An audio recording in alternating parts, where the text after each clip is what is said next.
Hello students, here in this video we are going to discuss the topic transport across the plasma membrane, which is the topic from the class 9th biology chapter 1 cell fundamental unit of life. As you know, the cell needs to take in the various kind of substances and to remove the substances from the cell.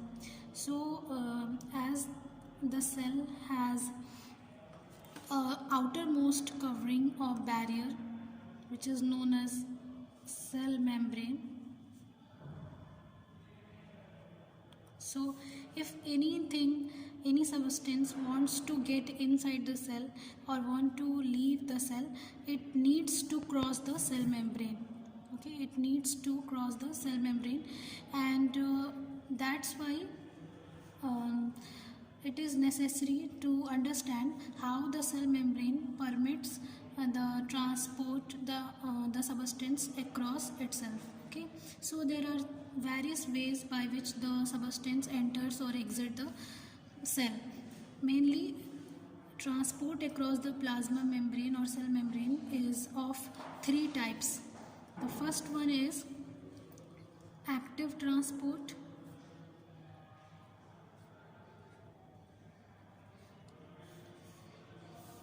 Second one is passive transport, and third one is bulk transport.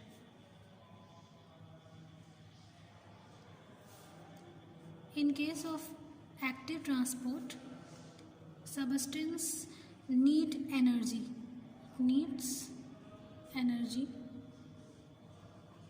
for the movement of the substance in and out of the cell. In the passive transport, it doesn't need energy to cross the cell membrane. And in bulk transport, the amount of substance is large. That's why it is known as bulk transport, and it also requires energy. Now we will discuss about the passive transport.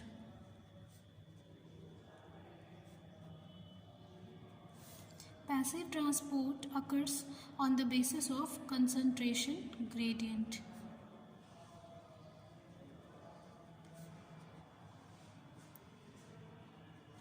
Concentration gradient means the difference in the concentration. Okay, when there is difference between the concentration of any substance between two places, then the molecules of the substance have tendency to move from higher region to lower region. Okay, and this kind of movement or transport is known as passive transport. When the molecules of substance move from higher concentration area to lower concentration area to spread uniformly. Why? To spread uniformly.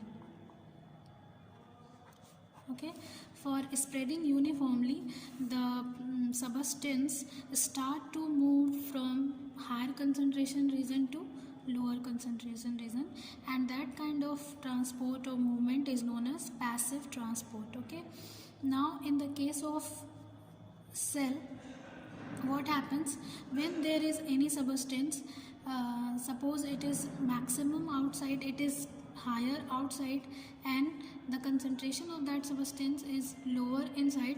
So what happens, the concentration gradient will be formed.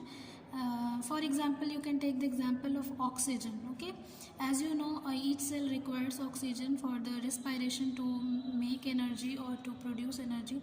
So how the oxygen get inside the cell? Suppose the concentration of oxygen is higher outside the cell, and the concentration of oxygen is lower in comparison to the outside environment is low. So what will happen? A concentration gradient will occur, means a difference between the concentration of oxygen will occur, and the oxygen will start to move from higher to lower concentration area. So here in this case, the direction of the movement of oxygen will be from outside to inward, means the oxygen will start to move inside the cell, and that's how the oxygen diffuses inside the cell. Okay, so if it will be asked that how the oxygen gets in, how does oxygen get inside the cell, so the answer will be by diffusion.